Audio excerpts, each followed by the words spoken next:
Le jour du jugement est arrivé. Israfil a sonné la trompette de la résurrection. La terre a rejeté son contenu et les gens sont sortis de leur tombe. Quand ce jeune homme effrayé est sorti de sa tombe, il a découvert le jour tant attendu, le jour de la résurrection. Que s'est-il passé à sa sortie? Quelles horreurs a-t-il vues? Soudain, Allah l'a ressuscité une nouvelle fois. Tous furent ramenés à la vie. C'était le jour du jugement. Un séisme terrible secoua la terre. Le ciel se fendit. Le second souffle de la trompette retentit, ressuscitant tous les morts. Le jeune homme sentit quelque chose l'attirer.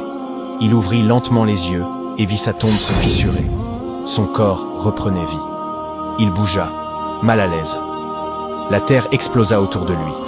Il se retrouva debout sur un terrain étrange, jamais vu auparavant. Une plaine infinie, totalement plate. Le ciel au-dessus était déchiré, l'univers en chaos total. Il regarda autour de lui et vit les gens sortir des tombes, certains hurlant, d'autres complètement abasourdis. Les cris de panique s'intensifiaient. Il vit des mères fuir leurs enfants, chacun ne pensant qu'à soi. La terreur envahissait tous les cœurs.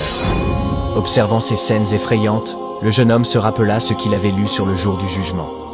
Souvenez-vous des versets décrivant ce jour fatidique. Le voilà qui le vit en réalité. Tout ce qu'il possédait s'est évaporé, ne lui restant que ses actes.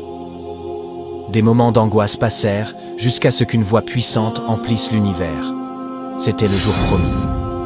Les gens se divisèrent en groupes, chacun se dirigeant vers un lieu précis. Les visages différaient, certains lumineux, d'autres sombres, certains affligés, d'autres joyeux. Ce jeune homme tenta de comprendre à quel groupe il appartenait. La peur s'insinuait dans son cœur, mais il se rappela que ses actes dans ce monde étaient dévoués à Allah. Il n'était pas parfait, mais il avait fait de son mieux. Cependant, face à l'ampleur de l'événement, nul ne se sentait à l'abri de la colère divine. Les pages volèrent dans le ciel, chacun recevant son livre. Ce jeune homme vit les gens recevoir leurs livres, submergés par les cris et les regrets. La panique montait. Son tour vint, il tendit la main, tremblant. Son livre tomba dans sa droite, ses péchés transformés en bonnes actions. Il leva les mains, louant Allah. Il vit les anges mener les coupables au jugement, où ils répondrent de tout. La scène était effrayante, mais il était serein, son livre dans la main droite. Le jugement commença. Ce jeune homme marchait avec les croyants vers le trône divin, majestueux, entouré d'anges. Les anges présentèrent les actes des hommes au Créateur. Il vit les actions des injustes et hypocrites exposées, eux tremblant de peur. Et leurs visages étaient noirs, tandis que les croyants attendaient avec des visages illuminés. Quand ce fut le tour de ce jeune homme, il se tenait entre les mains de Dieu. Il n'était pas parmi ceux qui avaient accompli de grandes œuvres, mais il espérait que Allah accepterait sa repentance. Le jugement commença et ses actions furent révélées. Il y avait de grands péchés, mais Dieu les lui avait échangés contre des bonnes actions. Rappelez-vous de ce jeune homme lorsqu'il est revenu repentant auprès d'Allah, qu'il obéissait à ses parents. Combien il était dévoué dans ses prières, et comment il participait aux bonnes œuvres. Alors, il a ressenti un bonheur immense. Et après le jugement, vint le tour du paradis et de l'enfer. Il vit des scènes des horreurs de l'enfer, où les infidèles et les oppresseurs étaient enchaînés, et le compteur occupait la place. La scène était insoutenable. Mais il tourna vite son regard vers le paradis. Il y vit des lumières éclatantes et des anges ouvrant les portes aux croyants. C'était le moment tant attendu. Avant d'entrer, ils burent au bassin d'Al-Kawthar du prophète sallallahu alayhi wa sallam. Cette boisson étancha leur soif pour toujours. Le jeune homme rejoignit les croyants. Les anges les guidèrent vers la porte du paradis. Elle était immense, surmontée de mots lumineux. Voici les jardins d'Éden, promis par le miséricordieux à ses serviteurs fidèles. Le jeune homme entra au paradis. Il découvrit un spectacle indescriptible. Des rivières de miel et de lait, des palais d'or et d'argent, et des arbres d'une beauté inégalée. Seuls les houris accueillaient les croyants avec un sourire.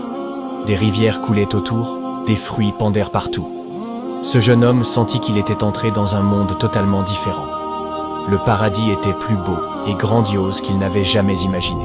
Il s'assit sous un grand arbre, contemplant la beauté et la splendeur de la création. La brise était douce, les sons alentour emplis de paix. Puis il alla avec les croyants vers le prophète sallallahu alayhi wa sallam. S'asseyant autour de lui, heureux des grâces divines. Le jeune homme se tourna vers un ange et demanda « Frère, où est ma famille ?» L'ange répondit doucement « Patience, ils te rejoindront bientôt. » Rassuré, il comprit qu'il ne perdrait pas ses proches vertueux.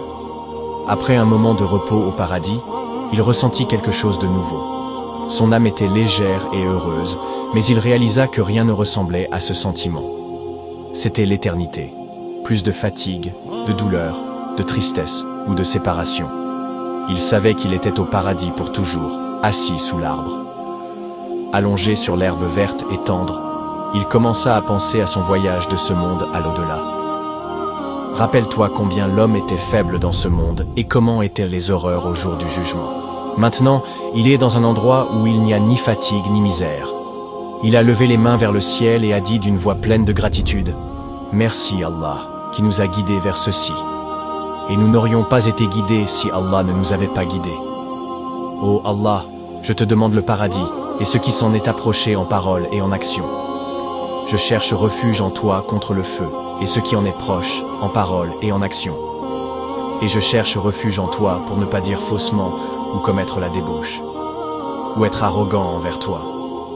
Ô Allah, je cherche refuge en toi contre un cœur qui ne craint pas, une prière qui n'est pas entendue, une âme qui n'est pas satisfaite et une connaissance qui n'agit pas. La paix soit sur vous. Wassalamu alaikum.